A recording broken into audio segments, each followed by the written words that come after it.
Magandang araw po, Don Andres. Salamat sa pakikilahok sa aming panayam. Para sa mga manonood, narito kasama natin si Don Andres, ang utak sa likod ng Pugadnet. Maraming salamat sa iyong imbitasyon, Juan. Don Andres, napakalaki po ng data center na ipinapatayo sa ating probinsya. Ano po ang pinaka-goal sa pinagtatayo nito? Ang simple pangarap ng Pugadnet ay hindi para talikuran ang modernisasyon, kundi yakapin ito ng buong buo upang mas mapaunlad at mapreserba natin ang ating pre-colonial history at literature. Gagamitin natin ang teknolohiya bilang tulay, hindi para makalimot, kundi para pangalagaan ang ating pre-colonial history at literature. Napakagandang idea naman. Pero pwede pong pakilinawan paano niyo mismo gagamitin ng AI para sa hangarin niyo? We are creating a digital immortal vault for all of Filipinos para mas maging accessible sa kanila lahat ang ating mga lumang panitikan. Bukod pa dyan ay magbibigay pa tayo ng libo-libong trabaho sa mga residente natin up north para sa pagtatayo ng aming data center. Mga magkano po ang tinatayang halaga ng gagastusin niyo para sa proyektong ito? Sa tingin niyo po ba ay worth it naman ang paggastos nito? Siyempre, worth it. Ang estimate ng team ko ay nasa 2 bilyon ang magagastos sa pagpapatayo ng aming data center sa unang taon. Pero yes, of course, worth it naman ito kasi malaki rin naman ang balik, tsaka pangarap ko ito. Iba yung saya kapag yung proyekto ko ay nakakamit na yung pangarap na dati ko pa pinapangalagaan. Lalo na ang pagpapangalaga sa ating pre-colonial history. Siguro yun yung mararamdaman na hinahanap ko. Saya sa pagpapatupad ng pangarap ko kahit na mabagal ang balik ay okay pa rin sa akin. Nabanggit niyo po na sa unang taon ang estimate na yan. Ano po ba ang timeline niyo? Aabot ba ng buwan o taon ang pagpatayo dito? Since medyo napakalaki rin talaga siya. Well, actually, kaya rin malaki ang gastos namin ay dahil ito sa work labor. Ang paggawa ng aming data center ay magiging tuloy-tuloy. So, bali, ang estimate nito ay 8 to 12 months sa loob ng isang taon siguro. Pero, iba pa ang oras sa pag-aayos ng aming mga office, mga system, at bago pa magsimula ang aming operation ay maglalaan kami ng iba pang oras doon. So, baka mag-start ang operation ay after na ng isang taon. Ngayon, tumungo naman tayo sa mga questions mula sa ibang grupo. Mayroong may mga concern tungkol sa lupang gagamitin since ang location na pagtatayuan ay maraming naninirahan ng mga katutubo natin. Kailangan ba nilang mag-relocate o may plano kayo sa mismong pagtatayo ng building? Magandang katanungan yan. Gets ko naman ang concern ng mga tao. Pero para sa lahat ng mga mananood natin, nais ko pong linawin, ang hangarin po ng Pugadnet ay para sa Pilipino.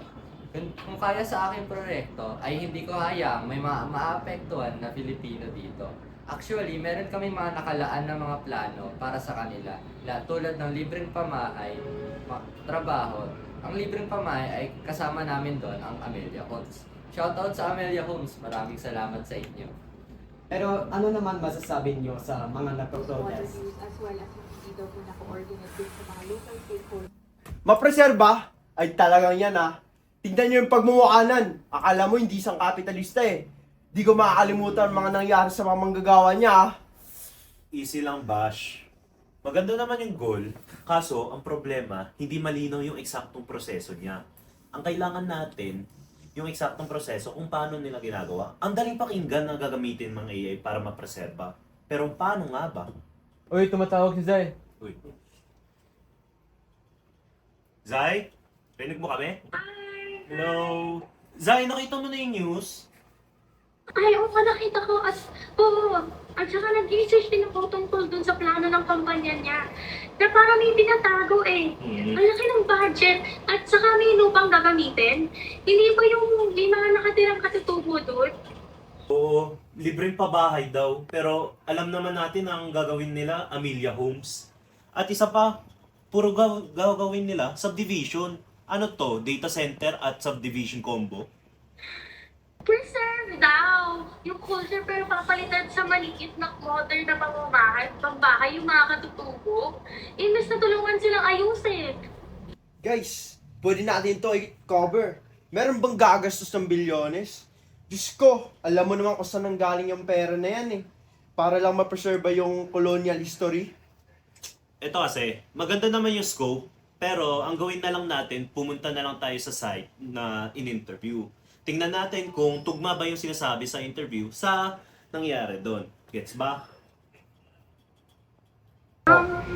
I don't know guys, medyo malayo yung lugar din. Ako pwede lumayo muna sa trabaho. Nasa hospital kasi si mama, baka di mo na makasama sa norte. But I'll try to help. Ako mag-edit, nag-analyze ang documents nyo. Baka kasi biglang tawagan na naman ako sa hospital, kaya work from home muna yung setup ko sa pamansamantala. Okay lang yun, Zay. Understandable naman yung situation mo. I-cover mo muna yung mother mo. Focus ka muna dyan. Kami muna bahala sa pagpunta ng site. Basta tulungan mo na lang kami sa pag-edit at iba pa. Okay? Sige. Okay, thank you guys. Support lang ako. Nandito na ako. Fight on! Bye-bye! Bye-bye! Bye-bye! Akala natin, tulay ang teknolohiya patungo sa magandang bukas. Pero sa bawat hakbang, may natatapakan. Pinapaniwala nila ang buong bansa na sila ang magliligtas sa ating wika at kultura.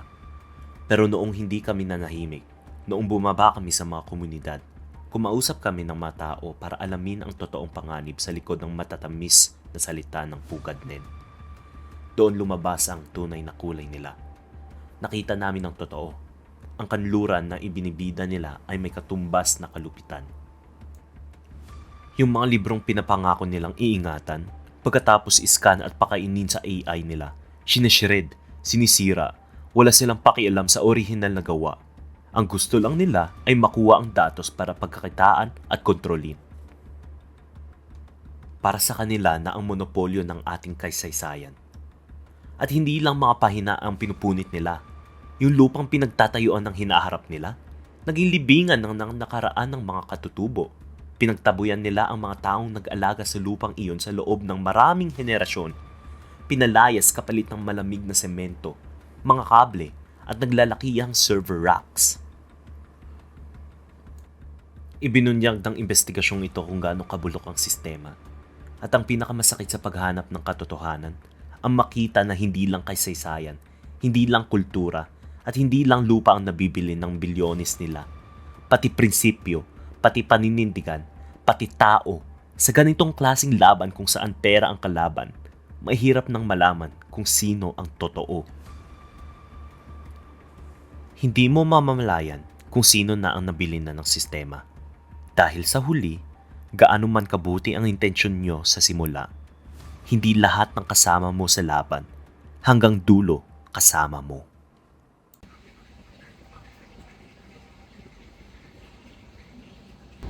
Ano ba tong klaseng media company na to? Bakit binabayagang broadcast yung mga ganyang bagay? Kakasuhan ko sila, tatanggal ako ng mga prangkisa yung mga yan. Mga pakialamero talaga, punyeta. Bigyan niyo sa akin lahat ng detalye tungkol sa likod ng documentary na yan. Yes, oo, yung tungkol sa data centers natin. Ano ba? Common sense naman. Hanapin mo sila lahat. Babayaran natin yung mga yan. Patatahimikin natin, wala akong pake. Basta tumahimik sila lahat. Mga inutil. Hindi ako papayag na masisira ng mga little montage ng mga journalist na yan ng aking kumpanya. Pinaghirapan ko to. Wala silang alam. Wala silang alam. Hinahanap pa ako dito sa mundo para maging third wheel nyo. Sumagi talaga sa akin eh, no? Dahil nga lang ako sumama sa gala with you guys eh. Uy, hindi naman. Ay, alam mo ba, umabot na ng 100,000 views yung documentary natin. Baka naman may Magandang gabi. Pwede ko bang mainiyang inyong oras? Tara, kain muna tayo. Alam nyo, naintindihan ko rin naman ang side nyo. Kahit ako, siguro magiging concerned. Kapag ang una makita ko ay kondisyon na umaapaw, ng buong walang kaalaman. Kaya ako nga kayo nilapitan para mas malinaw ko sa inyo at i-explain kung ano ang naging dahilan. Di kami bayaran. Okay, sige. Magkano ba talaga ang kailangan nyo? Huwag na tayo magplastikan dito. Alam kong kulang ang budget nyo. Think of it as support na lang. Tutulungan ko kayo. Alam mo, hindi kayang pagtakpan ng pera ang katotohanan. Kahit bayaran nyo kami, patahimikan nyo kami, lalabas at lalabas ang baho nyo. Meron kaming ebidensya. Hindi lang dokumentaryo ang nagpapakita ng baho, kundi records at papers. Wala ka ng kawala dito.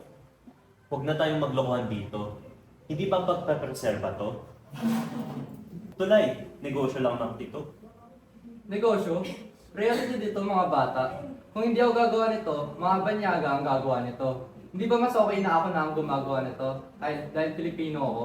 Alam mo palang nagpaplano silang hindi maganda para sa ating bansa eh. Tapos ang una mong naisip ay unahin sila? Hindi nyo naiintindihan ito. May makasakripisyo ang lahat ng bagay na ito, lalo na sa business ko. Kailangan mapreserba natin ang kultura at magagawa lang ito sa pag-digitalize. Dito, siguradong hindi mawawala ang records. Ang mga papel na nasusunog, ang cloud data, hindi. At saka, hindi nyo ba naiisip na halos lahat ng hinahangad ng Pilipinas na pagunlad ay dito lang mangyayari? Nahuhuli na tayo sa teknolohiya. Halos lahat ng mga bansa ay may data centers. Ang Pilipinas, wala. Kaya umaabot ng all-time high ang hit index eh. Dahil sa embrace ng AI na yan. Oo naman, research mo na mga bata.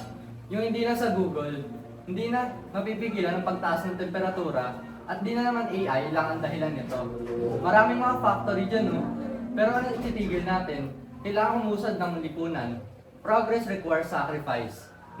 And think of the thousands of Filipinos na magkakaroon ng magandang trabaho dahil nandito. Hinahangad din nila ang kabukasan nila. Huwag mo kaming binabata-bata ha. Factories, yes, maganda punto. Di ba may factory ka sa syudad, pati sa probinsya? Di ka patapos sa kaso mo dahil sa labor standards violation. Guys. Teka, lumalayo na tayo. Anong kinalaman ng factories ko dito? Also, my workers are completely happy. Smear campaign lang ang kaso na yan. Ay wow! Alam mo ang norte ang isa sa mga lugar na nawawala ng tubig.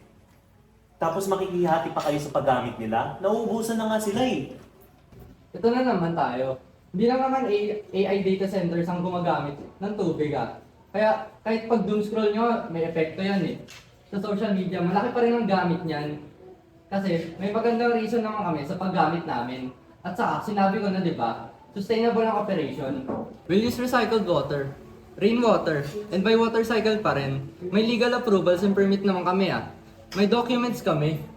Na rin? Really? Eh, ka-business partners nyo rin nang nawawalan ng permit. Okay, and doesn't make our permits legally invalid. At saka, win-win ang offer na ito. Budgets for your projects. Sige, nagpapakipot pa kayo eh. I'll offer you a job sa company ko na lang. You can work part-time with a higher pay. And gagawin ko scholars ng kumpanya ko ang mga kapatid ninyo. Come on, just name your price. Di naman ako kuripot. Ay, Malis na nga lang tayo dito. Walang patutunguhan tong usapan na to eh. Oh, ito na ang business card ko. Pag nagbago ang isip nyo, no rush. Thank you very much for your time.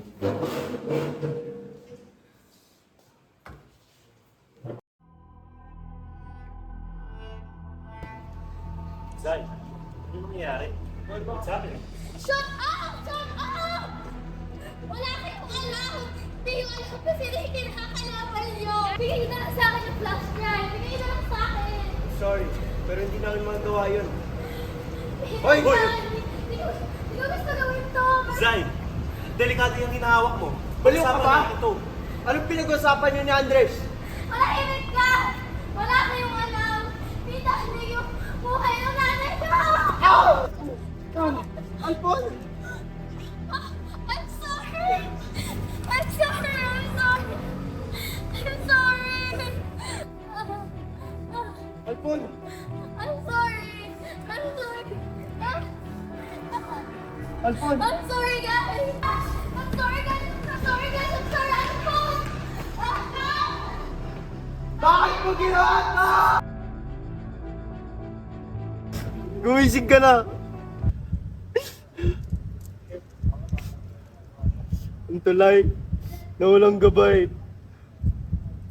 ay tulay na nakakamatay.